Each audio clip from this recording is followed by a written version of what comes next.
I know. You guys are used to seeing Maria Quaban. I'm not Maria. She's a little under the weather, so you'll have to deal with me. All right, technology is changing the way we do things every day. Now imagine this, being a surgeon and what that means for your job and the lives of the people in your care. All right, new equipment, new techniques, but how do you become proficient without putting patients' lives in jeopardy? Well, today we're going to show you some tools which may ensure that you aren't the second or the third time a doctor has performed a particular procedure. So we're going to welcome now Justin Barad. You're a doctor, by the way. That's correct. Right, medical doctor. Yeah. But you're also CEO of Osso VR. So, Justin, you think that actual virtual reality can play a huge role in the medical field in terms of doctors being able to learn their craft? Absolutely. Actually, I started out life wanting to get into video games, and some illness in the family made me realize that I'd like to use technology to help people.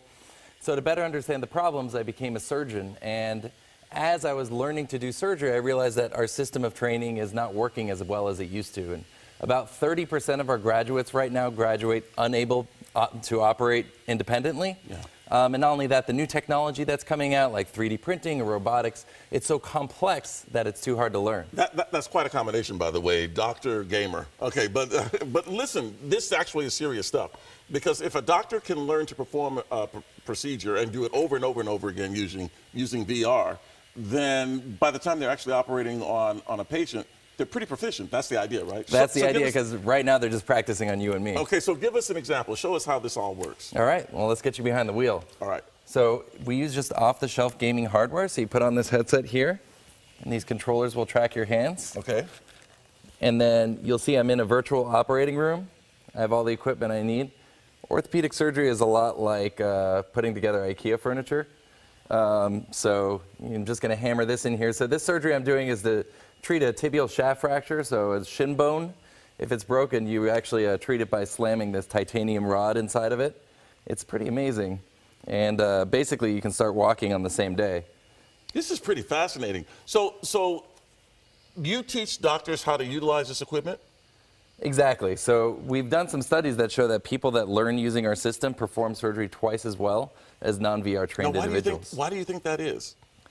There's something about VR where it's a kind of learning that we just really haven't had before. And you can make a mistake and not fear any dire consequences.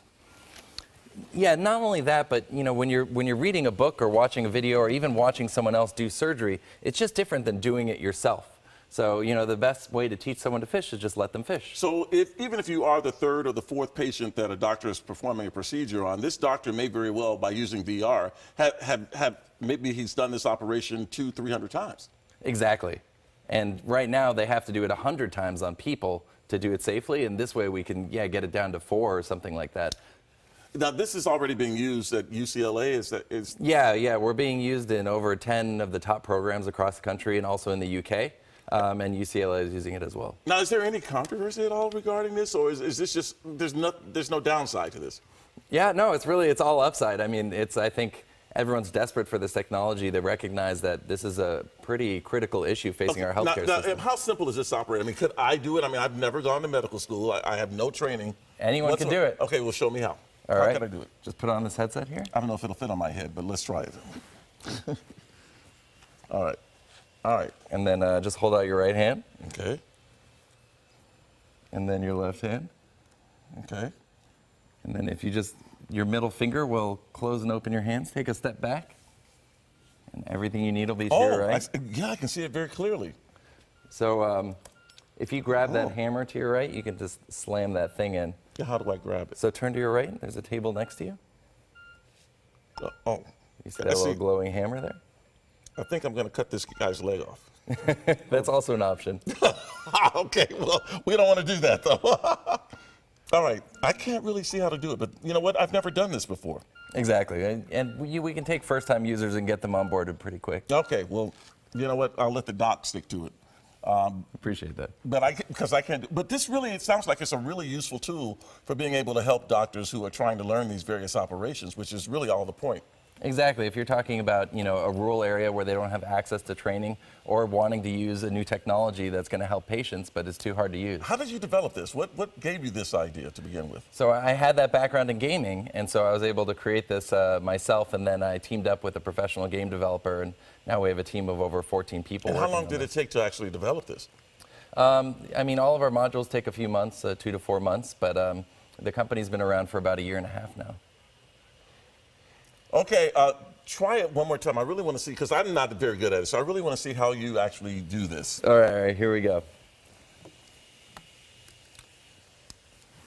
So I'm fascinated by this, because I would rather have a doctor who's actually trained doing the operation a number of times before he actually does it on me. So back into the matrix. So you can see that it's tracking my hands naturally just wherever I move. Right. And so I'm going to hammer this in here. It's much more violent in real life. And then there's a little bit of blood just for fun. And then you can attach this guy here. And the order in which you do these steps, it gets kind of confusing. And so the surgeries that we do have over 290 steps. And what's the beeping we're listening to? That's letting you know you did the right thing. Okay. Oh, okay. So that lets you know when you're making a mistake. Exactly. All right. And then I can basically do this in about 45 seconds. So. Well, Justin, this is pretty fascinating stuff, and we really appreciate you coming in and showing us this. And sometimes you can see how two completely, seemingly unrelated fields can come together to produce some good for people who may actually be in life-threatening situations. Yeah, thanks so much for having us. I'm just proud to be from LA and that LA is on the cutting edge of this kind of solution to thank you so our much. nation's problems. I really appreciate you coming in, and we'll be right back right after this. This is really intriguing, Tommy. Thanks, man. Yeah. Sorry I couldn't get you.